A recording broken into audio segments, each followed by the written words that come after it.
Hello and welcome to Mind Shifters Radio. I'm Tim Hayes. I'm your host for the first hour. And today is Wednesday, February 17th, 2021. As always, we're grateful to everyone who's joining us here today, whether you're listening live or through the archives, as we spend another couple of hours teaching and supporting people in using some of the most powerful, effective, efficient, and accessible tools I've ever learned in my over 46 years of doing therapy. These tools are gratefully available absolutely free at whyagain.org. If you go to that webpage and click on the red and white bullseye, it will take you to a page where you can download and read Chapter 24 of Dr. Michael Ryce's book. His book is titled, Why Is This Happening to Me Again? And in that chapter of that book, he gives a narrative description of the primary tool in this work. That tool is called the Reality Management Wake-Up Sheet, sometimes called the Reality Management Worksheet. And it's a tool I've been using for over 16 years to improve the quality of my life, to turn my negative emotional states into an infallible guidance system. And it is available also on that webpage. You can just click. It's a PDF file, download it, print it off, and use it as often as you'd like. You can also download a whole host of audio files of shows just like this one, where people have been walked through that process, and those shows serve as a tutorial. And you can go to your app store, either Google Play or the Apple App Store, and type in the 3 words, HeartLand Aramaic Forgiveness, and download a completely free and private app, and take it with you wherever you go, and you've got access to the Reality Management Worksheet, an abbreviated version of that worksheet process, and a copy of the Dragon Klingon game, which is a wonderful way to introduce these tools to even younger audiences. And we hope people do that soon and often. We hope people apply these tools in their lives and improve their life quality. We hope people learn what Michael Ryce calls the ancient Aramaic tool of forgiveness, which is an entirely internal process. It has me going inside myself and removing whatever doesn't belong, whatever produces anger, fear, sadness, hurt, grief, frustration, vengeance. And in that process, literally restores me to a more accurate perception of life. Because whenever I have a negative emotion active in my mind, I can know 3 things. The first thing is, it's based in a falsehood, or it's an out-and-out lie. Number 2, whatever my mind is showing me right now is an old tape playing. It's about the past. It's not about the present moment. And the third thing is, if I take an action from that negative thought or negative emotion, it's simply going to make my life worse in this moment. I cannot pour negative energy into the present moment and get better results. So, with this basic set of observations, I realize that any time I have a negative emotional state, it's being created inside me. This is the opposite of what my culture teaches. And once I realize that I'm the one who is the author of my negative emotional state, and therefore the author of, the actual architect of, whatever negative life experience my perception is showing me, I have the wherewithal then, with tools like the Reality Management Worksheet, to change that process, to create anew, to literally transform my experience of life in the moment by clarifying this false perception.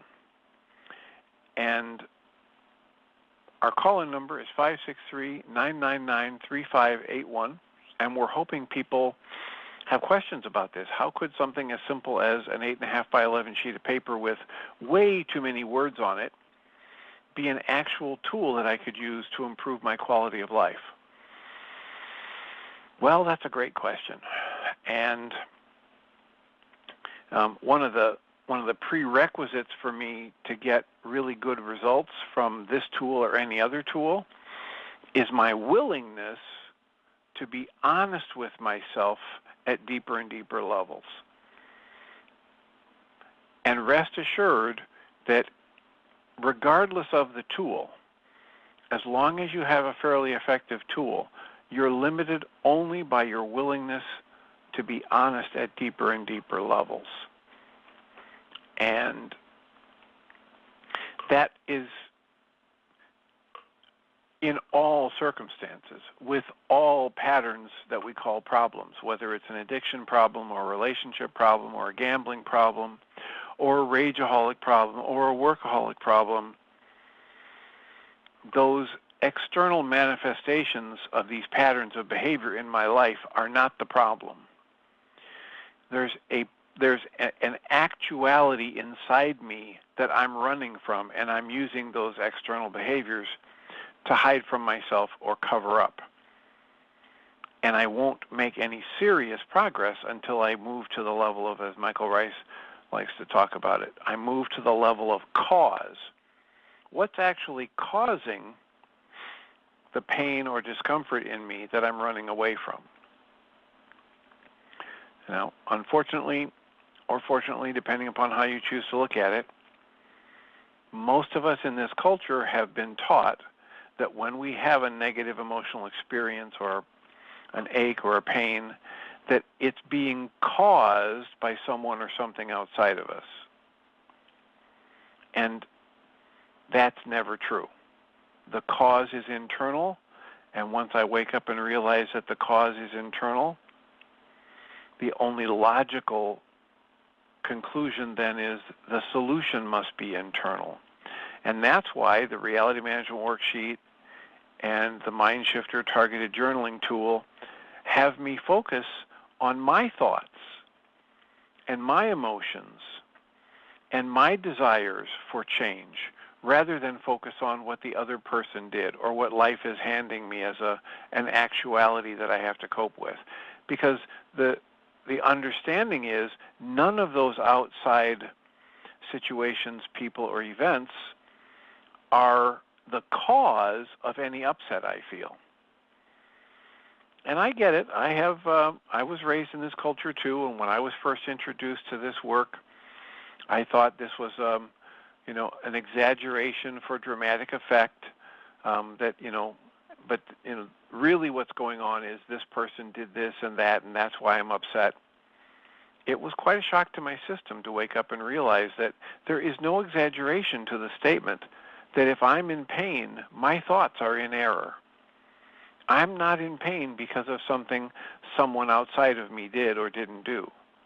I don't have grief as a direct automatic result of somebody dying.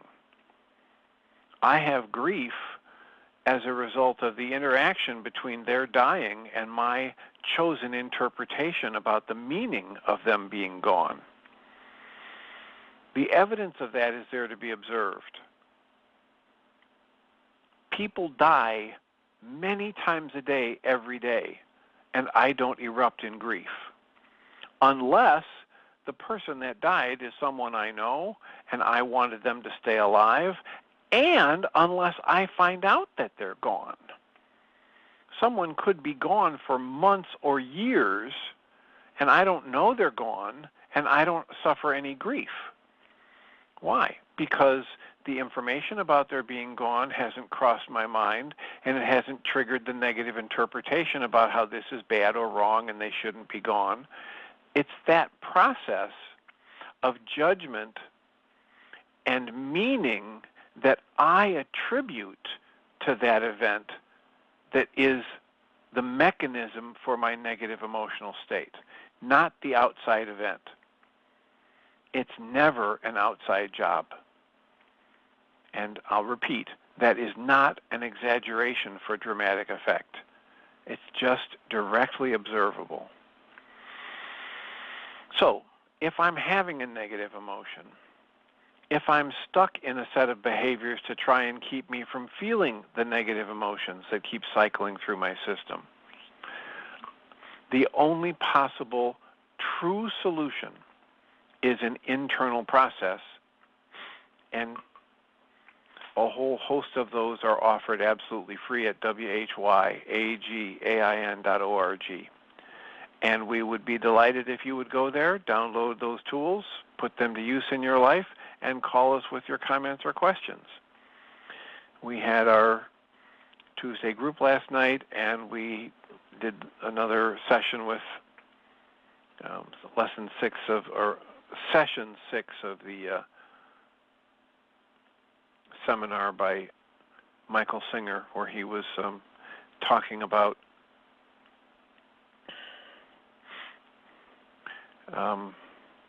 learning to live from a place of surrender and learning to understand that life is a flow of the creative energy. Life is just happening.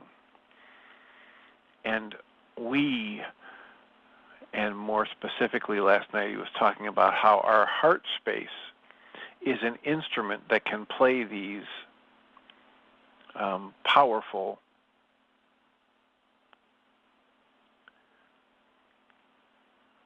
energies, tunes, emotions. He likened it to an orchestra and instruments in an orchestra that can play more beautifully, more intensely than we had ever imagined. And that's our heart space. And it's our heart space that is experiencing the energy of life. And then as we make an interpretation about that experience, we label it good or bad, right or wrong, too much or not enough. And that's how we're creating our experience of life and of the world. And he's calling us to learning to just observe that without all of the negative labeling and watch how that changes our experience. Learning to appreciate the flow of life in, through, as, and around us. And as we do that, our experience of life changes dramatically. It changes from the inside. Since its cause is internal, its change happens through an internal process, through a choice of experience and interpretation.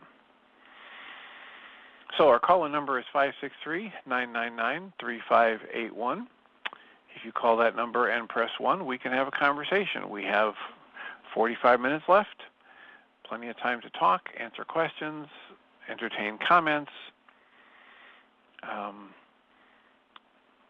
get your input on who I should interview next, what book I should read, what spiritual teacher or author you think would be a good addition to either the Mind Shifters Radio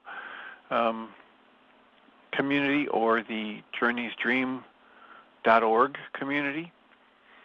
And it's through suggestions like yours that this community keeps growing, and we're wide open to suggestions. You can either email me at tjh@mindshiftersacademy, or mindshifters-academy.org, or you can call in at 563-999-3581 and press 1. How can we support you today? What would be a useful way to spend the next 45 minutes? I had the distinct honor and privilege to interview Laura McGowan this morning, related to her book, We Are the Luckiest. And I highly recommend that book.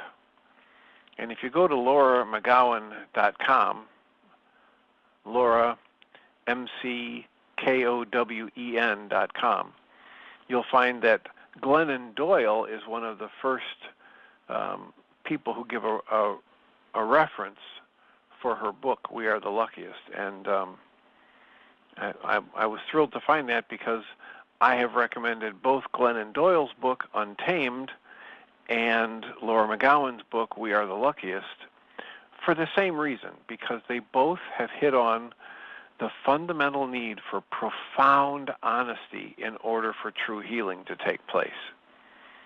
And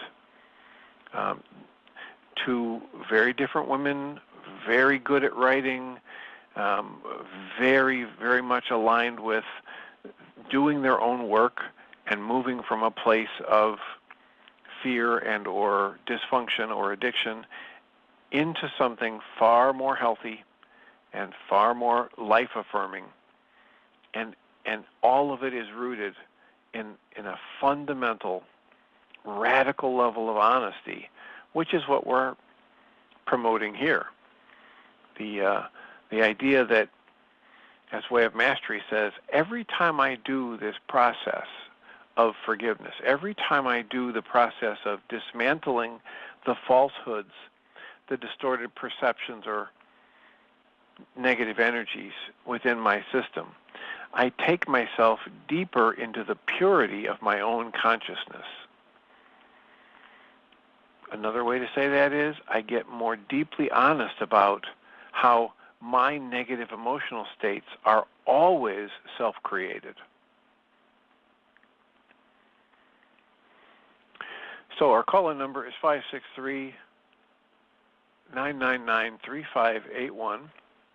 If you call that number and press 1, we can have a conversation. How can we support you today?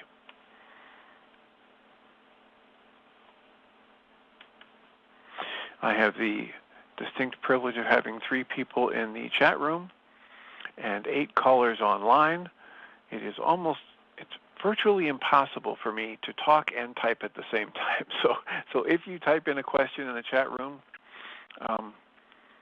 please exercise maximum amount of patience and let us know how we can be of service. What's a useful topic for you today?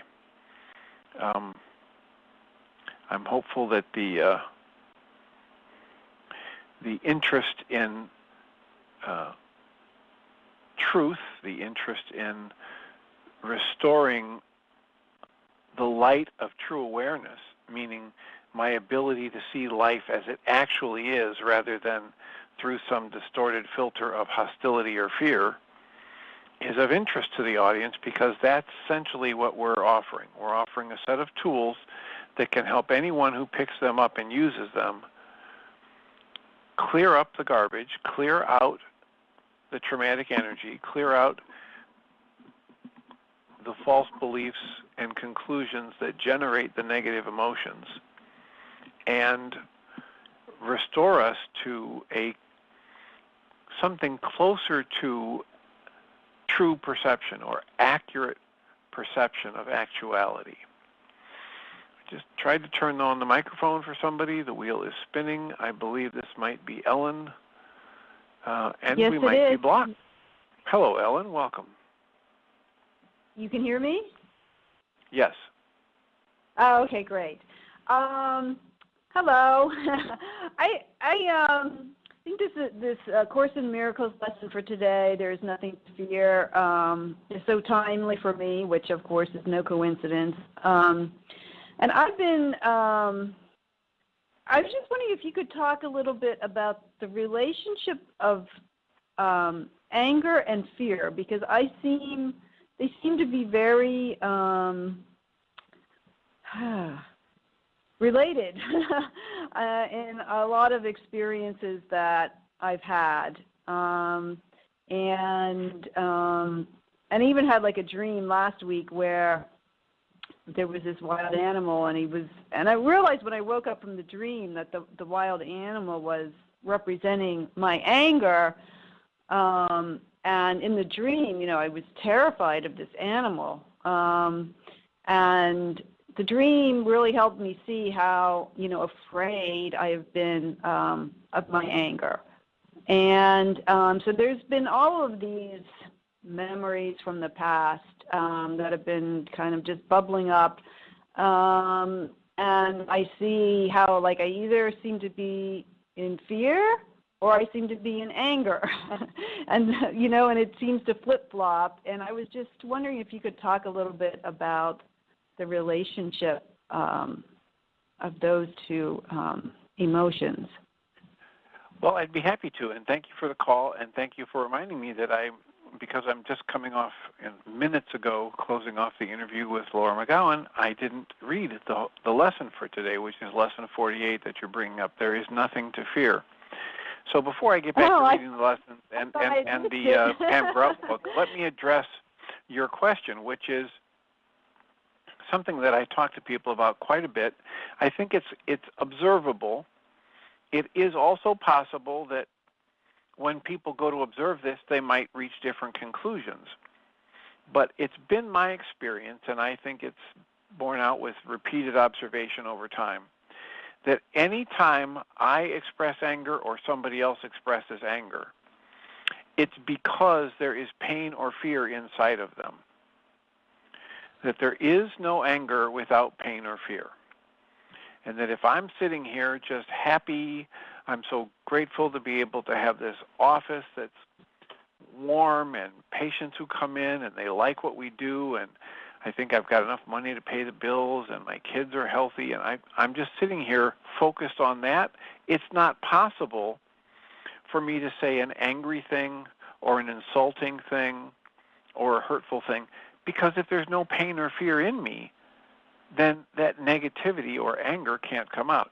Anger, Michael Ryce talks about it as, one of his most recent insights was to say, it's not really an emotion, it's just a drug. And that anger is there to numb me out to the pain or fear. Now, I'm not here to debate whether or not anger is actually an emotion. That's something that you can take up with Michael Ryce and his, latest insights. I would call us all to observe that whenever there's anger, it means there's pain or fear inside the person expressing the anger. And a far more efficient use of energy is to dismantle the pain or fear, to look into, to accept, to integrate the pain or fear, than to try to eliminate the anger. Because the anger simply hides from me or protects me from experiencing the painful or fearful reality or conclusion that I hold. Okay, that's helpful. It's far more empowering as a feeling to be angry, right? You can understand it if you go to books like Buddha's Brain and you read about what they're hypothesizing about the development of the brain and how we've passed down certain traits from one generation to another, and those traits that were more adaptive survived. Well, if I'm out in the wild sleeping in the middle of the night and I wake up with this intense pain in my foot because somebody's chewing on my foot or some animal's chewing on my foot, if I don't generate extreme rage toward what I perceive to be the source of that pain, I probably don't survive. And that kind of makes sense, right? So if I'm experiencing this physical pain, the rage response, the fight or flight response directed at what I'm perceiving as the source of my pain is a survival mechanism. And so if you look at that and you say, okay, so what's happened with us human beings is we have just adopted, without any effective adaptation, we've just taken the same system that we use for physical attack and physical pain and used it for mental emotional pain. And it's completely an overreaction. It's completely ineffective to rage at somebody because my mind is telling me they have caused my emotional pain. But we do it. And so just observe that for yourself and watch what insights you might get as you understand or as you observe every time you have anger. If you start questioning, gee, how am I creating this emotion? Or what might I be afraid of? Or what might the pain be that I'm trying to hide from with this rage or this anger?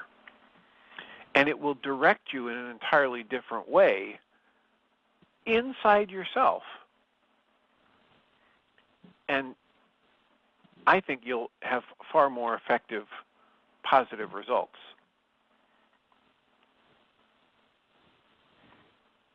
So for years in psychology and pop psychology, they would do things. We talked about this not too long ago. They would actually have people scream into pillows and punch pillows, and they actually sold in therapy stores these bataka bats, these foam bats that you could hit each other with to get your anger out.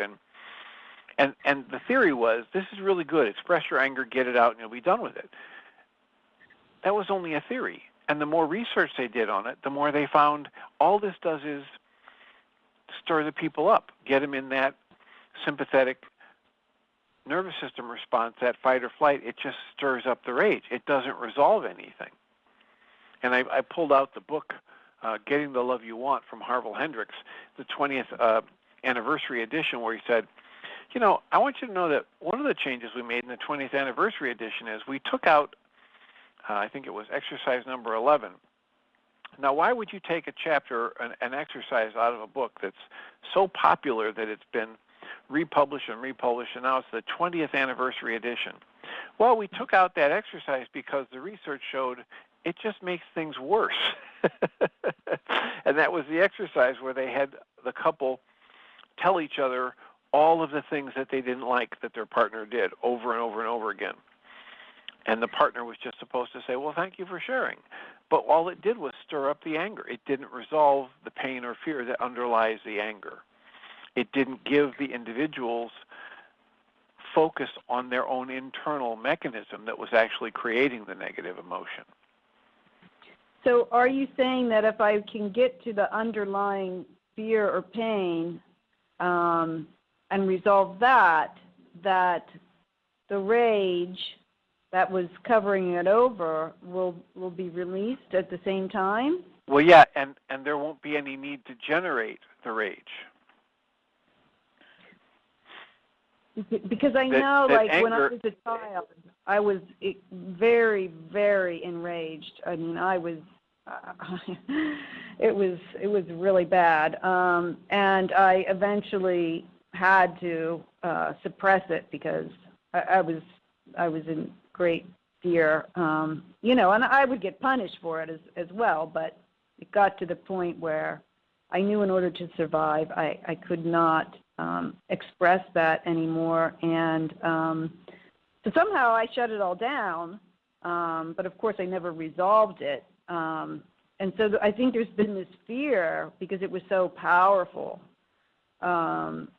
that, if I try and liberate all of that it could be dangerous for me. But I think what I'm hearing you say is that if I can get to what was the cause of that rage, then the really... Well, or what the rage is covering up. Right. So the cause of the rage is that I'm creating the rage to either bring attention to or to numb myself out from and avoid from healing or having to deal with some internal pain or fear. And so, we like to talk about how, if you have a child who is throwing tantrums, there's a problem somewhere. And most of the times that children are throwing tantrums, it's not because they've developed into a pattern with their parents where they realize if they throw a tantrum, they can get what they want. Most of the time when really young children are throwing a tantrum, it's because they've got a pain or a fear or an upset going on. And a lot of times, if there's a lot of rage and a lot of tantrums in a child, it might be due to a problem with hearing or sight or, internal abdominal pain that the doctors haven't discovered, and the child can't explain, that they're in pain, physical pain. And then later on, as adults, we start expressing rage when we have emotional pain that we don't know how to deal with. Mm-hmm. So I don't know how young you were when your rage started, but it's entirely possible that there was a physiological problem that was creating discomfort or pain or irritation, near constant irritation, and your rage was a result of that. I have known people, friends, family members, and patients who had literally debilitating migraines ever since they were children, but the outside world didn't know they were having headaches, and they didn't know any different, or they were like, constant migraines. And so the child just thought, this is life. And for the most part, as life would go on, if they had a fairly good childhood, they could be okay. But then if a little thing didn't go their way, they were already expending so much energy dealing with the pain of the migraine that they didn't really have any extra bandwidth for patience and gentleness, so they would rage at what, someone would say, the outside world would say, what's the slightest thing? What are you getting so upset about?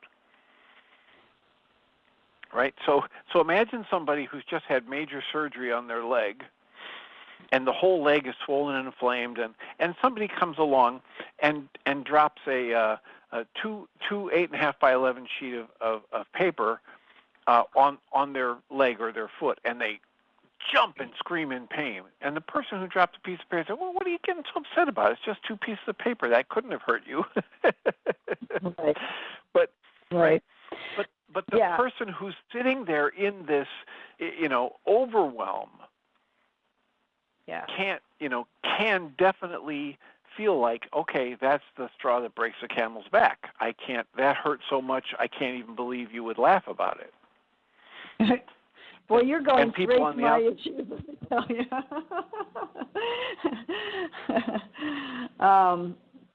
I mean, I know, I was extremely sensitive, both physically and emotionally, and I was laughed at for being so sensitive, and I was in a lot of both physical and emotional pain as a result of all of that.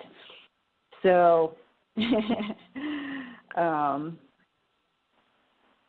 and I can see how that would have turned into rage because I had no control over my situation.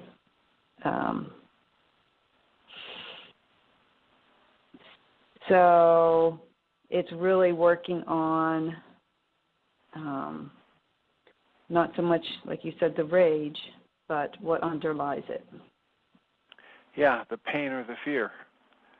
Just, as general categories to start looking at. Yeah.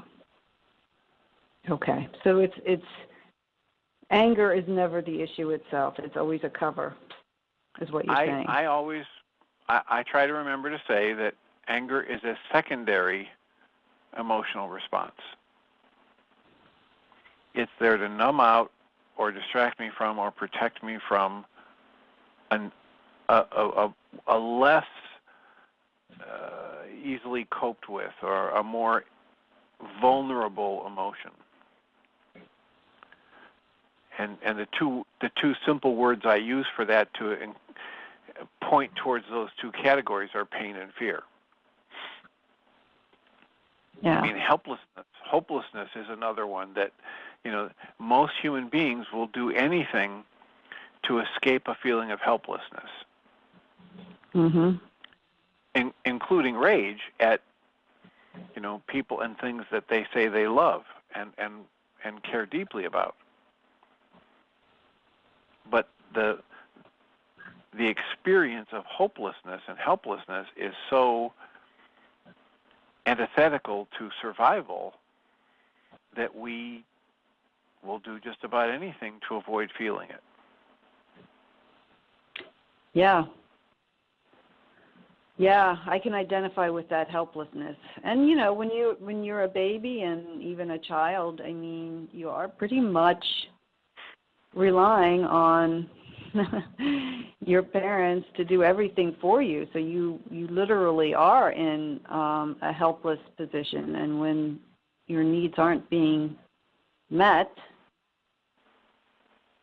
I could see how, like you said, that rage gives you a feeling of empowerment when in a situation where you have no power. So I could see how that would be become like an ally, like, to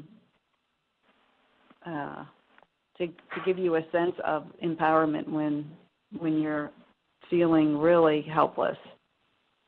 Right, and it's no more productive than a good stiff drink. They call it liquid courage. Yeah. right? You get drunk and then you stand up to the bully, but it doesn't actually give you any strength. It doesn't actually do anything to resolve the real problem. It just Right. I can create a belief that it does, and since it provides a distraction, I can get into the habit of using it.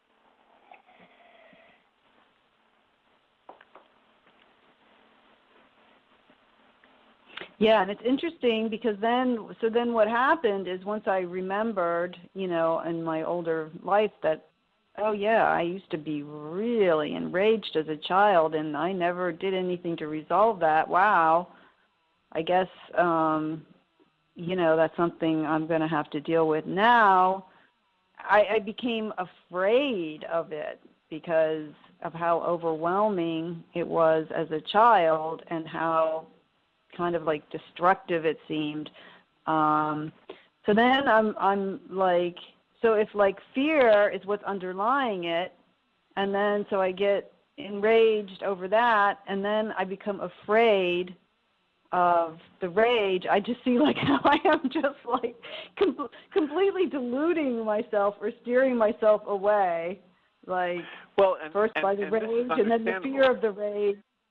Yeah. Okay, so you're in a cycle, but this is understandable, and the only way out is for you to have something other than the mindset, your mindset at the time that you created the problem, available to you. So if let's say you're the 5-year-old who's raging, the mindset of the 5-year-old only has in it the 5-year-old's coping mechanisms, which might be hiding, it might be raging, it might be crying, and that's it. Or maybe, pretending it's not there, hoping it goes away. Not very sophisticated coping mechanisms, but in the mindset of the 5-year-old child, that's all that child has. So now if I'm an adult, I can be 65 years old, and that memory and that energy gets resonated in me and kicks into awareness in my mind. It comes into my mind with the mindset of the 5-year-old. And all I have access to when that's activated is the coping skills that I had when I was 5. And from that perspective, this feels completely unmanageable. It feels completely life-threatening. Mm-hmm. So the way out is for me to develop through tools like the Reality Management Worksheet and the Mindshifter's targeted journaling tool to develop the awareness that I am the adult and that I have access to the adult's coping mechanisms, and then gently, using the tools like the targeted journaling, tap into the pain, the fear, the helplessness, using the mind shifter to stir up those memories and let them spill out on the page, having the support from an online community or an in-person community to reaffirm that, yes, I am a competent adult and I do have more tools for coping with these things in the present moment. And I keep moving back and forth between my competence as an adult and my life experience and my worldview as the younger person. And then they start to exist simultaneously within my awareness. And now I can bring some of those adult coping skills into the mindset of the terrified child. And then I can actually turn and look at the things that my mind has been telling me for decades are too powerful to survive, and I can turn and look at them directly and instantly see, oh, this was way too much for the 5-year-old, but this isn't too much for the 65-year-old. Mm-hmm. And then change begins to happen. Then I can apply the Reality Management Worksheet over and over again. I can do the EFT tapping and release some of those energies from my body's energy system. I can get insight into what's a better, different mind shifter to do that will help me tap into another pool of this pain or trauma. And the more I shed the light of my present moment awareness on those areas of my experience that I've been afraid to look at, the more they lose their power over me. The more empowered I am to respond differently. That makes sense. It's getting away from this false sense of empowerment that the rage gives you and becoming truly empowered. Yes, yes. And I've worked with some people, especially in the past few years, who have done some phenomenal work, and they are terrified at the thought of going through experiences in their present life with people that are in abusive patterns with them, going through those experiences and refusing to rage. And to a person, when they've been willing to do that, they have come back tearfully, with tears of relief, to explain to me that as they witness themselves do that, go through those situations where they would normally have raged and refuse to rage, they felt a sense of strength they never imagined was possible. The rage gives a false sense of strength and safety. Mm-hmm. The calm, the connection to your inner self wisdom is the true strength.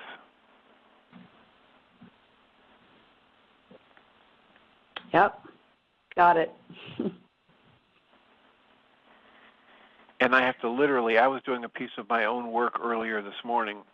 I had a friend doing an energy technique with me, and it's a present moment life situation that was the original trigger. And the dynamic was that I was reaching the conclusion that a person that I felt was important in my life doesn't respect me. And when that energy, that thought energy, is strong enough that I feel this person's not respecting me, and I've done everything I can think of to do the right thing, to show up for this person, to be respect worthy, etc., and it's not happening, then the next thing is I draw the conclusion that they're not going to love me. They're not going to, if they don't respect me, they're not going to love me, they're not going to like me, etc. Mm-hmm.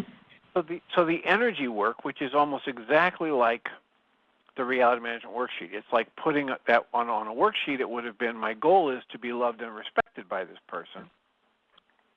And when I cancel that goal, I cancel the thought, and what happened was I flashed back to being 3 years old in an interaction with my father.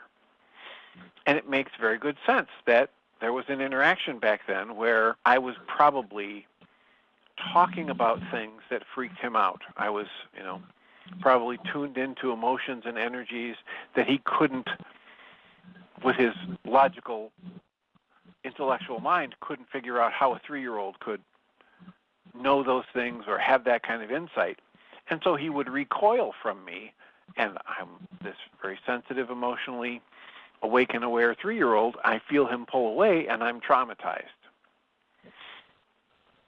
The next thing is, as I'm doing the release, breathing through that, I flash on a time when I was 21 and had come home from college, and I had been trained in hypnosis and self-hypnosis, and I offered to show my dad, and he recoiled like I had the bubonic plague and wanted to put it on him. Literally stepped back 3 steps and said, "Get away from me." And so I can imagine, and as I was doing this release, I imagined, okay, imagine that kind of response was happening to my 3-year-old self. How traumatic would that be? He didn't have to hit me. He didn't have to throw me downstairs. He didn't have to call me any bad names. It would have been a traumatic shock to my energy system to have my father recoil from me in horror when I was 3 years old. The next thing flashed into my mind, I was a senior in college. I had this professor that I had basically turned my life over to him to try and do everything he asked me to do. And he somehow had it in his mind that in the experimental psychology branch of my college, we were supposed to be at war with the clinical psychology side. But I was one of those people who had a foot firmly planted in each one. I worked with the clinical psychologist, and he was my supervisor as I was the probation officer for the county, and I worked as the lab assistant for the experimental psychology, and I was so naive, I didn't know that the experimental psychologist was trying to get me to abandon the clinical psychology side of my career. And at one point in time, he accused me of basically spying against him. And I remember, as a senior in college, 6'4", slender, muscular, competent, just breaking down in tears in his experimental psychology lab and crying, saying, I don't know what you want from me. I mean, I had given this man 3 nights a week, 2 or 3 hours. I had given up all partying in college. So all of these events are energetically connected in my mind with disappointing somebody, not being respected, and not being loved. Mm-hmm. And as I tap into those and I use the awareness that I have now, all these years later, 40 years later, looking at things and saying, oh, it was my naivete, it was my complete ignorance about competitiveness in the academic field. It wasn't about me as a person. It was about these people and their rigidity. Yeah. And I saw myself comforting my 3-year-old self, actually visualized hugging my 3-year-old self, and looking at my dad, looking at the image in my mind of my dad recoiling in terror, and trying to comfort my dad.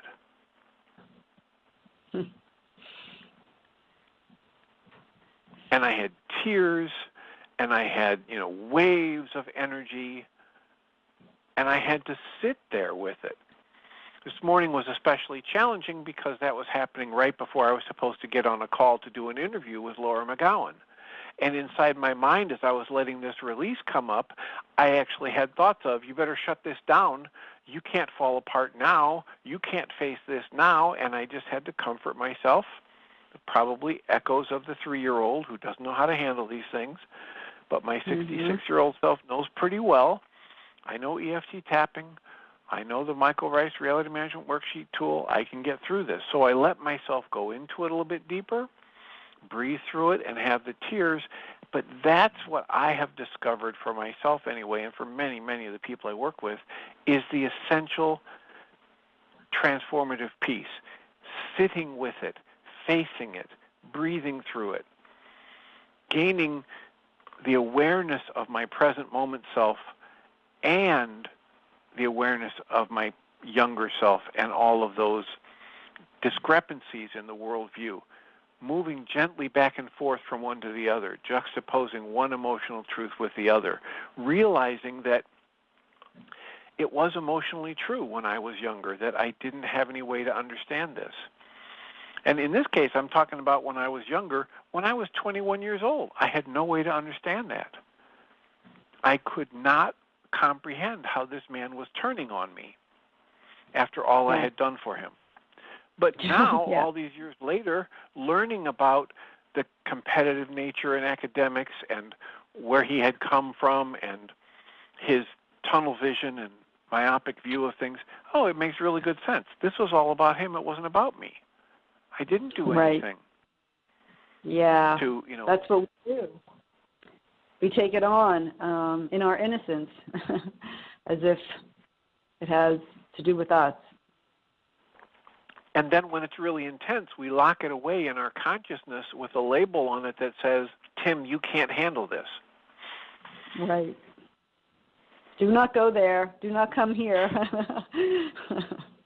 Or you're going to fall apart. You're not going to survive.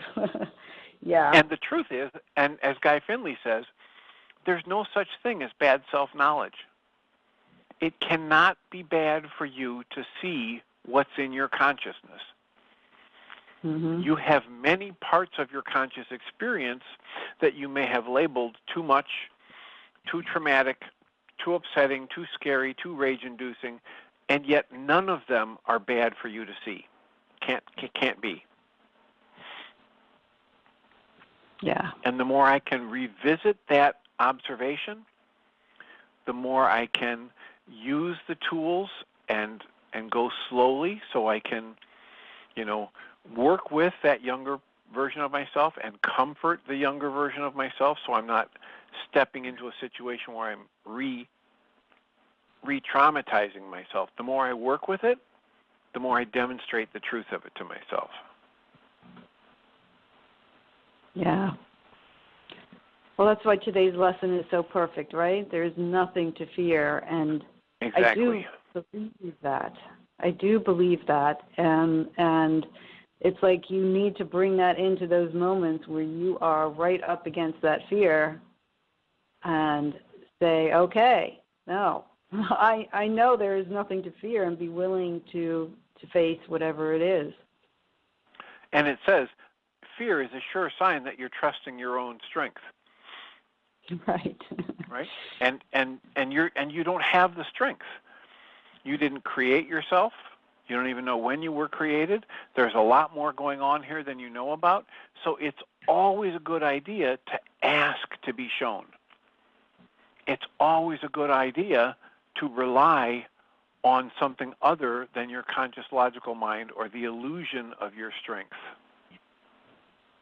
Yeah, and in Susan's Mind Shifter group this morning, we talked about, a couple of us had incidences with people where we were literally in physical danger of being attacked, and how in those situations, when you face a situation like that, you don't stop and think about it, right?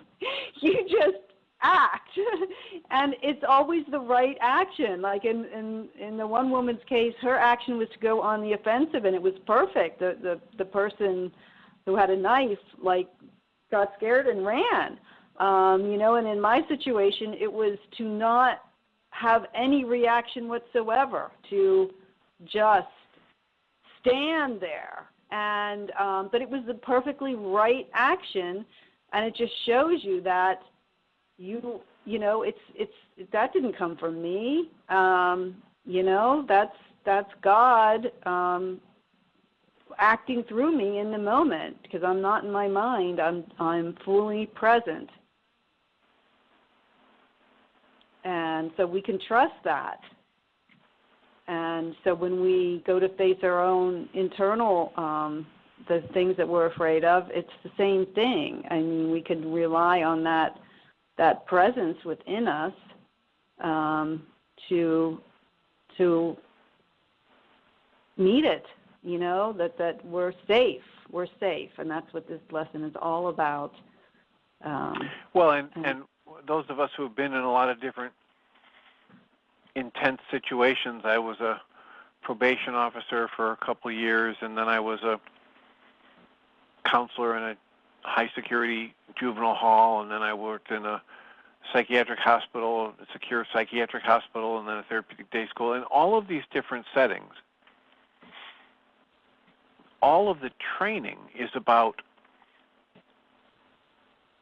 acting, being trained up so that we can act without the emotions. And we go through these situations where people throw chairs at us or try to, take a punch at us, or you can give a running tackle from across the room, and we respond without the emotion. Now, after the fact, we can generate all kinds of emotion, but the emotion is not a protective mechanism. As you're talking about, the direct action, the action that derives from being awake and aware in the moment and letting the truth of the moment act on me, and then my response just flow, that's what's protective. The emotions are all of these mental machinations after the fact, and they are debilitating. I can learn how to use them as good feedback once I understand the system. But they are not a part of that physical survival response. Mhm. So I can know that if I have a negative emotion, there's an error in my internal thought process. It's a good feedback system for me to understand I need to take another look. Yeah.